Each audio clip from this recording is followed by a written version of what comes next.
Don't I have the right to call a dacoit a dacoit? These people are enjoying power, looting the public exchequer, doing nothing for the common people, and I have to call them saint.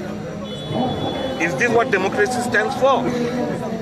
Each and every day murder, rape, gang rape, arsoning, looting, all things are taking place. There is complete lawlessness.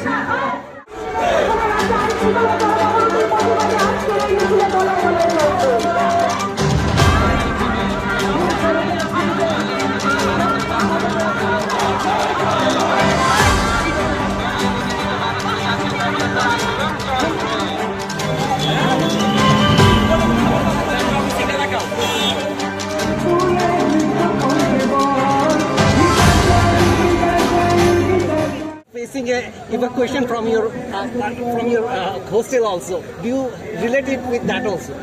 No issue. You can't call thief a thief. Don't I have the right to call a dacoit a dacoit? These people are enjoying power, looting the public exchequer, doing nothing for the common people, and I have to call them saint. Is this what democracy stands for? Each and every day murder, rape, gang rape, arsoning, looting, all things are taking place. There is complete lawlessness. Police, silent spectator, they are dancing to their puppets, dancing to the tune of the government. This cannot be. Even the armed janata is facing the heat. So we are now taking to the streets in protest against the lawlessness of the state of Kerala. Thank you, sir. Specifically about the lawlessness in the state, particularly the violence against women. So it is about law and order issue in the state. This is the main mudda, correct? So if the state lawlessness is bad, it is really lawless, if the law and order situation is bad, then I think the entire state is in a problem. And I think it is a structured violence by the state.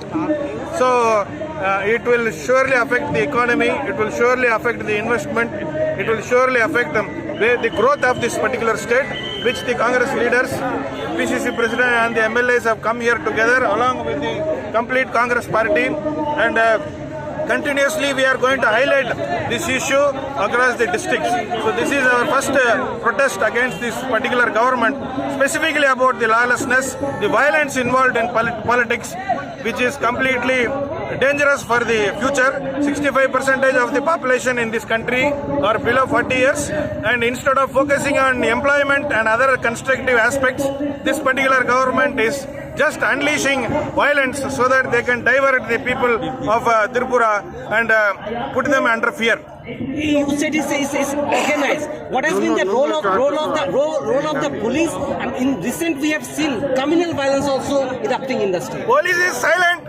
While police is just keeping quiet. You can ask our MLAs and the PCC President. They will be able to tell you very specifically where the police has been quiet. Instead of the police acting for the people, police is completely with the government, like what it was during the Britishers' time. This police has been established during the Britishers' time to safeguard the people and government. But today, instead of safeguarding the public, they are again safeguarding the people who are in power, and they are trying to carry forward their agenda of looting this country, looting this state. There are unstoppable incidents of atrocities on the women and the school-going children. Yeah. What do you react about? What? How do you see into this? This entire protest is against that. The entire protest is for those kind of issues, and I request all the media people to completely highlight this protest and take it forward in social media also. And the statistics, I think that is also manipulated by the state to hide the real facts of this particular state. So I think we will be continuously taking this issue in all the district level also.